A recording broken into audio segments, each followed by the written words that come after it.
Magandang umaga mga kababayan, mga kabirada, especially sa ating mga kabirada. No? Anyway, araw po tayo ng linggo. So, happy Sunday po sa inyo lahat.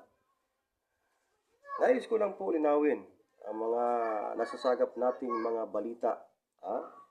Dahil baka ilang linggo na lang ay dumating na sa atin ang dito sa probinsya ng Albay ang ayuda o tulong para sa nangyayari sa ating bansa dito sa crisis na ito. So, mayroon tayong mga nasasagap na balita na di umano ilang mga barangay ay nagsasabi, especially itong mga barangay official, nagsasabi di umano na kapag ikaw daw ay isang 4-piece beneficiary na, isa kang senior citizen, isa kang solo parent, or kaya nakakuha ka na sa tupad or sa iba pang programa ng ating pamahalaan, yung walang gutom, ikaw daw po ay hindi na makakatanggap o hindi na pwedeng bigyan ng ayuda na ito na galing po sa ating pamahalaan dahil sa crisis na ito.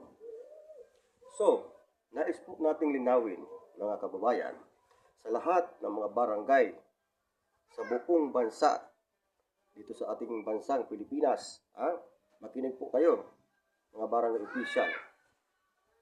Wala pong sinasabi ang ating national government at especially ang ating Pangulong si Bongbong Marcos, wala pong sinasabi na hindi po pwedeng bigyan ang mga 4-piece beneficiary, mga nakatanggap na sa tupad, nakapasok na sa tupad sa walang gutom, sa senior citizen, or solo parent, or kung ano pang programa ng gobyerno, ay wala pong sinasabi ang Pangulo na hindi nabibigyan ng ayuda na ito dahil sa crisis na ito.